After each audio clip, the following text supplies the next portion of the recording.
ಶಿವಣ್ಣ ಈ ಜರ ಚಪ್ಪಲ ಜರ ಸೂಜ್ ಮಾಡಪ್ಪ, ನಾ ಜರ ಹೋಗಿ ಬರ್ತೀನಿ.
ಸುಮ್ಮನಿರು, ಅಳಬೇಡ ಅಳಬೇಡರು ಮಗು, ಹೋಗೋಣ. ಯಾಕೆ ಸಾವಿತ್ರಿ, ಮಗು ಇಷ್ಟೊಂದು ಅಳ್ತಾ ಇದೆಯಲ್ಲ ಇವತ್ತು? ಹೌದು ರೀ, ಬೆಳಗ್ಗೆಯಿಂದ ಹಾಲು ಕುಡಿಸಿದ್ರು ಕೂಡ ಮಗು ಹಾಗೆ ಅಳ್ತಾ ಇದೆ. ಅದೇನ್ ಕತೆನೋ ಬೆಳಗ್ಗೆಯಿಂದ ಹೀಗೆ ಮಾಡ್ತಾ ಇದೆ. ನೋಡು ಮಗು ಸಾವಿತ್ರಿ, ಮಗು ಹತ್ರ ಯಾವಾಗಲೂ ಸಿಟ್ಟಾಗಬಾರದು. ಯಾಕೆ ಗೊತ್ತಾ? ಸಣ್ಣ ವಯಸ್ಸಿನ ಮಗು ಅಳುವುದು ಹೊಟ್ಟೆ ಹಸಿವಿಗಾಗಿ, ಮಧ್ಯ ವಯಸ್ಸಿನ ಮಕ್ಕಳು ಅಳುವುದು ಸ್ವಾರ್ಥಕ್ಕಾಗಿ, ವಯಸ್ಸಾದವರು ಅಳುವುದು ದುಃಖವನ್ನು ಮರೆಯುವುದಕ್ಕಾಗಿ.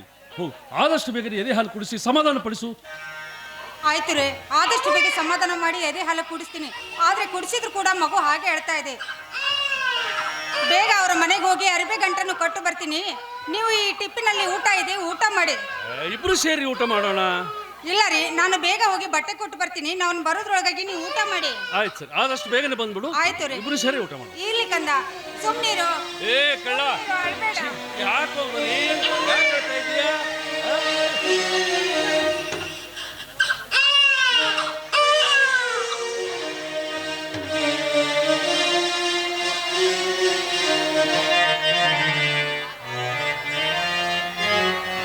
ಮದುವೆಯಾಗಿ 3 ವರ್ಷ ಕಳೆದರೂ ನಮಗೆ ಮಕ್ಕಳ ಭಾಗ್ಯ ದೇವರು ಕೊಟ್ಟಿರಲಿಲ್ಲ.